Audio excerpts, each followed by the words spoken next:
Berlatar di sebuah lokasi bekas kilang minyak di wilayah Asia Tenggara, cerita akan berfokus pada seorang sniper bernama Gauzan. Ini orangnya, di mana dia bersama rekan yang bernama Albert. Berikut beberapa personil darat dari tim Storm disewa untuk mengawal proses transaksi penebusan senjata pemusnah massal dari tangan gerombolan. Transaksi tersebut dilakukan oleh Kepala Bagian Pengadaan Senjata Militer yang merupakan seorang jenderal bernama Howard. Ini babangusnya yang ketika Howard baru saja selesai memeriksa kondisi senjata tersebut, tiba-tiba Given the money.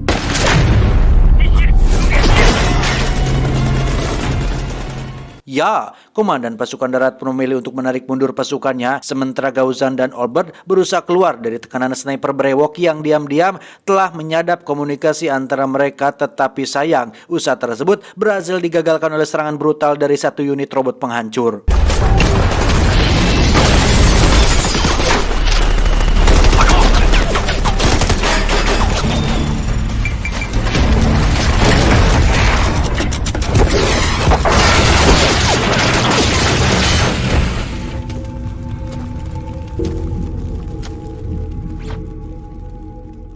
Di sisi lain, Gauzan dan Albert dikejutkan dengan sebuah kenyataan bahwasannya Howard ternyata masih hidup, dan hal ini sekaligus membuktikan jikalau mereka sebenarnya telah dijebak, sehingga mau tidak mau harus berjibaku menahan gempuran si brewok, di mana nyawa Albert pun melayang dicecar tembakan jarak jauhnya.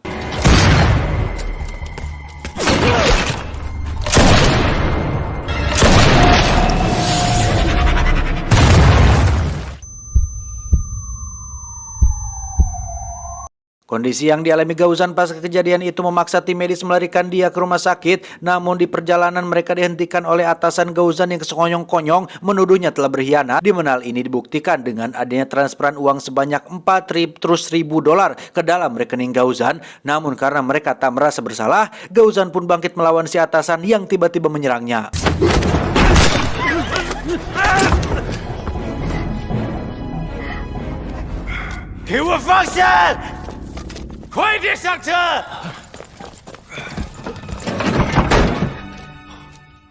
Di sisi lain, pemberitaan tentang pengkhianatan Gauzan tetap tersebar luas di media, sedangkan dia yang berhasil kabur tengah mengasihkan diri di sebuah daerah terpencil yang selama itu pula terus mempersiapkan kebugaran fisiknya sambil mengumpulkan informasi yang diperlukan dalam rangka membongkar konspirasi besar di balik tuduhan terhadap dirinya.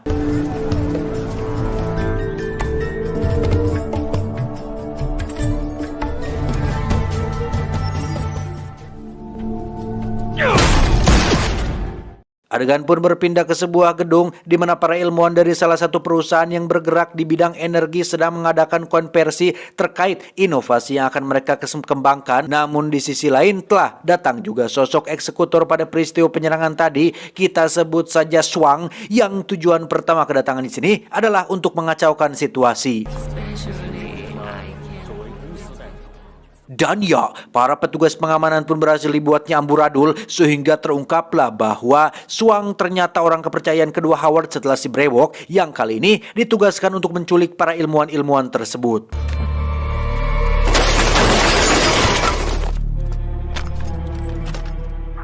Kembali kepada Gauzan, sepintas saja ia sudah bisa menebak bahwa otak penculikan ini adalah kelompok yang telah mengkambing hitamkan dirinya. Maka demi mengembalikan nama baik pasukan Storm, saat itu juga Gauzan pergi ke TKP dengan mengenakan seragam kepolisian supaya bisa memastikan pelaku dari barang bukti yang ada di sana.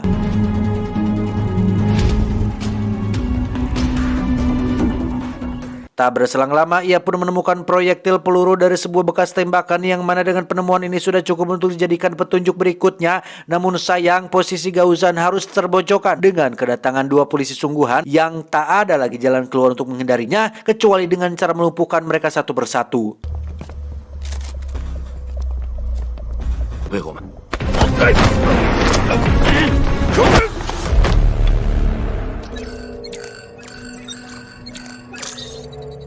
Pada malam harinya kita diperlihatkan pada aksi pembebasan Sandra oleh pasukan khusus bernama Tim Tiger yang dipimpin oleh seorang komandan wanita bernama Pang Jian. Ini orangnya, di mana ketika baru saja mau mengantarkan dua orang Sandra ke tempat aman, dia sudah mendapatkan perintah baru, yakni menangkap Gauzan yang keberadaannya terekam kamera CCTV TKP pada siang tadi. Roger. Sementara di tempat lain, Gauzan yang mulai merasa posisinya terancam pun memutuskan untuk mencari tempat baru yang lebih aman. Namun belum pun rencana itu ditempuh, di luar persembunyiannya, Gauzan sudah dikepung puluhan personil yang tergabung dalam tim dengan sebutan pasukan hantu, sehingga adegan baku tembak pun terjadi.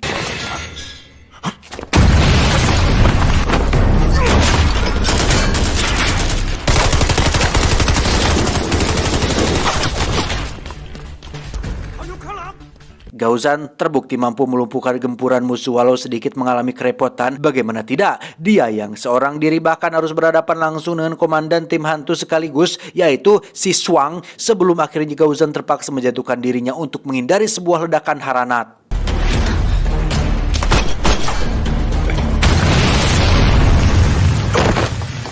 Dan ya, pertempuran pun berakhir dengan penyergapan oleh tim Tiger, di mana Gauzan sedikit menyayangkan mereka yang datang-datang langsung menciduknya.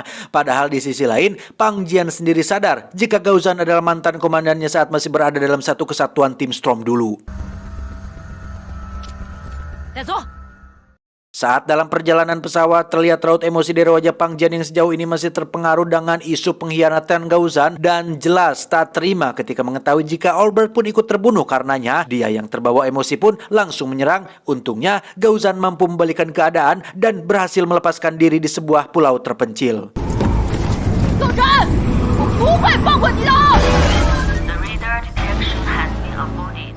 Scene pun beralih ke markas pasukan hantu yang berlokasi tak jauh dari sana. Di situ terlihat dengan jelas bebenguk Howard yang tengah memperkerjakan para ilmuwan tadi untuk mengaktifkan senjata tersebut. Di sisi lain, kita juga diperkenalkan pada sosok ilmuwan senior yang akrab dengan panggilan Suhu, yang dengan kacamatanya bisa merekam semua aktivitas termasuk saat senjata pemusnah itu diuji cobakan.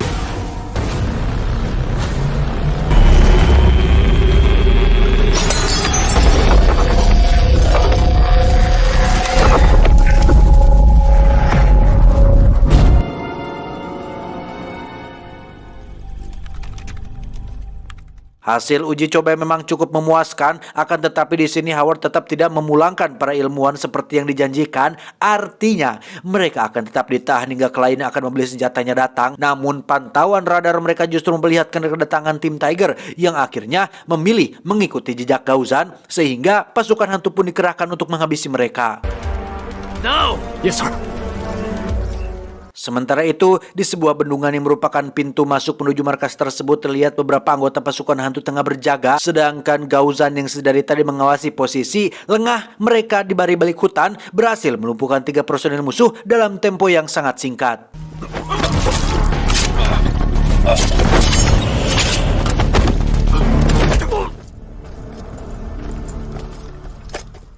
Di saat yang sama, Pang Jian dan tim serentak menghentikan langkahnya di dekat bentangan tali ranjau, yang karena mereka yakin bahwa perangkap ini bukan untuk menjebak kadal, maka Pang Jian menyuruh timnya berpencar sambil memancing balik pergerakan musuh hingga akhirnya mereka termakan oleh perangkap yang mereka pasang sendiri.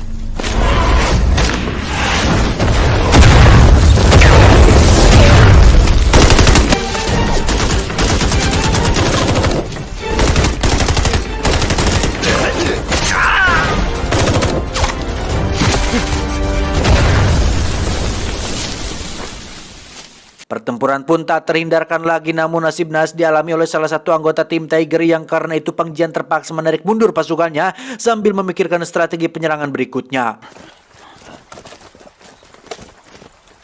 Di sisi lain, rupanya telah terjalin komunikasi antara Pak Suhu alias Sepuh dengan Gauzan. Jadi dia bisa mengetahui titik sentral penjagaan musuh yang ketika situasinya sudah memungkinkan untuk bergerak. Di situ Pak Sepuh membuat drama keributan dengan sesama ilmuwan, yang bersama dengan itu Gauzan berhasil mencipol 2 orang penjaga sekaligus. Puh Sepuh, kasih tahu dong Puh Sepuh. Aku mah masih pemula. Ajarin dong Puh Sepuh. Puh Sepuh, ajarin dong, masih pemula aku, Puh Sepuh. Malong!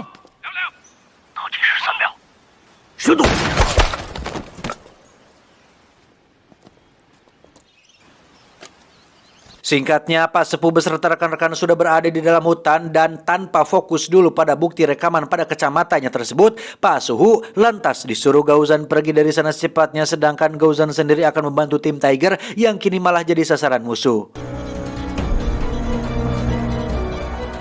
Dan ya, satu persatu anggota tim Tiger pun tumbang seiring datangnya serangan dadakan dari pasukan hantu yang karena saking gencarnya, mereka sampai tak punya kesempatan sedikit pun untuk melawan, termasuk Pang Jian yang hanya bisa pasrah di saat berikan peluru suang tepat mengenai bagian kakinya.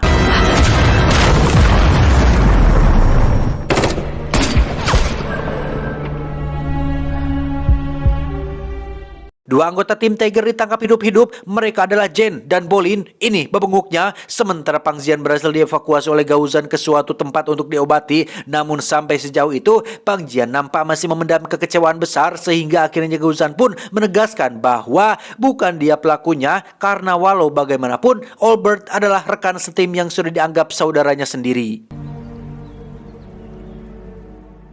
Tak lama Pak Su kembali menghubungi Gaozan dan menceritakan tentang nasib kedua rekannya tadi. Namun tiba-tiba terdengar suara tembakan membuat Gaozan dan Pang Jian lekas mencari posisi keberadaannya. Yang ketika diketahui ternyata Pak Sepuh dan ilmuwan lainnya sudah berada di dalam tahanan si brewok. Berikut kacamata, barang bukti untuk dirampasnya juga. Itu juga nyo.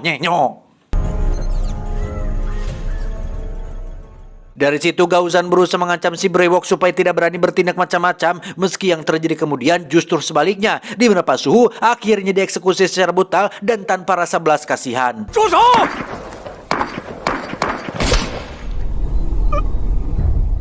Kejadian itu seketika membuat penyakit pasca trauma yang belakangan diderita Gaozan menjadi kumat, hingga terungkaplah bahwa sebenarnya Pak Sepuh tak lain adalah seorang agen rahasia yang sengaja ditempatkan untuk menyelidiki aktivitas General Howard dan mencari bukti terkait kejahatannya tersebut. Sampai di sini baru Pang Jian pun percaya jika bukan hanya Gaozan dan tim Storm saja yang telah dijebak, melainkan ternyata dia bersama tim Tiger pun telah mengalami nasib yang sama, sehingga timbullah tekad Pang Jian untuk tetap membantu Gaozan dalam menuntaskan perjuangannya.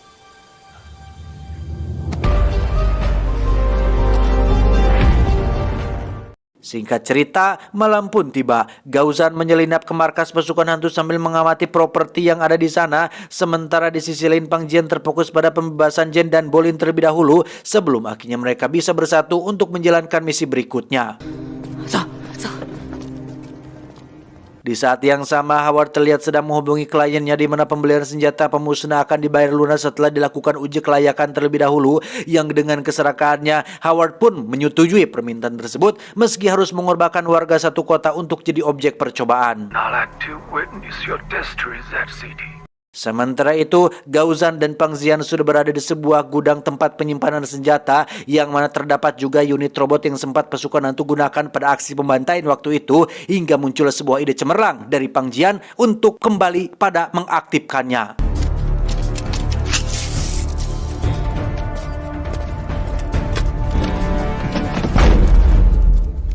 Di sisi lain, Jen beserta Bolin berhasil mengamankan para ilmuwan dengan teknik penyamarannya, yang bersama dengan itu, semburan amunisi dari robot Pang yang Pang Jian kendalikan itu sukses membuat pertahanan musuh burak-rakan, dan bahkan si Howard sendiri pun akhirnya ikut modar dalam serangan tersebut.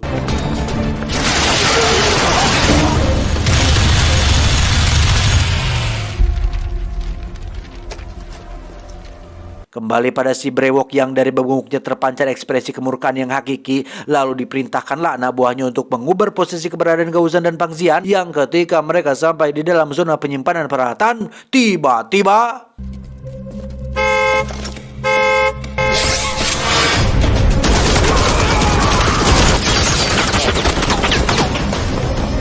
ya, suara klakson mobil yang awalnya dikira persembunyian kedua targetnya itu ternyata hanya umpan sebuah jebakan, yang karenanya beberapa prajurit musuh pun tewas diberondong tembakan.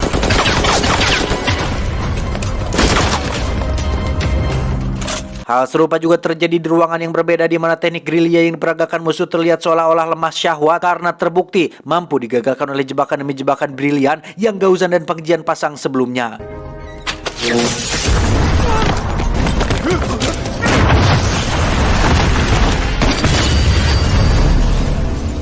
Sejurus terlihat Pang Jian telah menghabisi musuh dengan strategi tempur tengah jarak dekat, meski sempat pada posisi di mana dia dibuat mati langka dalam todongan senjata musuh. Namun di situ Pang Jian tetap tenang karena tahu jika Gaozan pasti datang membantunya dengan sil tembakan jarak jauh.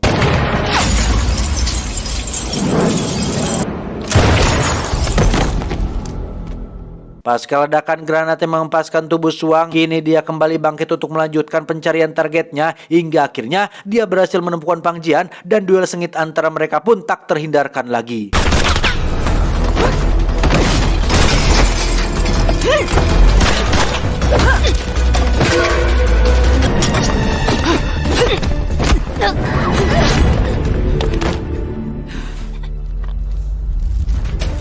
Dengan terbunuhnya sang jenderal, maka tahta kepemimpinan pasukan hantu pun lengser ke tangan asisten terbaik yakni si Brewok, yang sebagaimana agenda di awal, dia pun siap melanjutkan tahap uji kelayakan senjata pemusnah massal, di mana dalam 5 menit saja kota yang dijadikan target akan segera dihancurkan.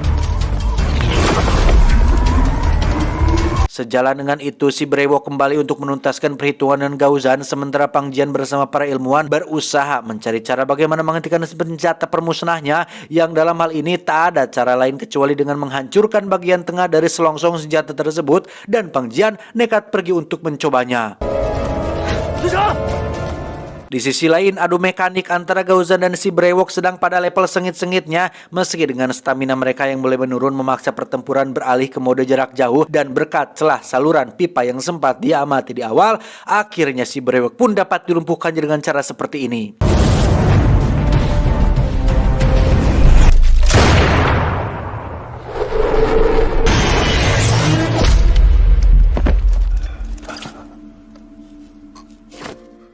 Kembali lagi pada Pang Jian yang alih-alih justru terjatuh karena tak kuat menahan pancaran gelombang infrasonik dari senjata itu. Namun tiba-tiba saja Gaozan muncul yang dengan tekad untuk mengembalikan nama baik pasukan Som, dia pun rela mengorbankan dirinya hingga ancaman dari senjata pemusnah massal itu benar-benar bisa dihentikan.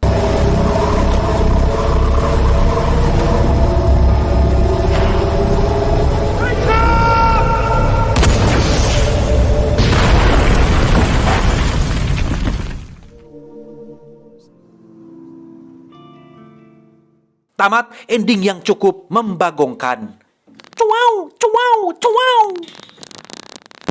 Ngopi barulah. Ngolor wai atuh.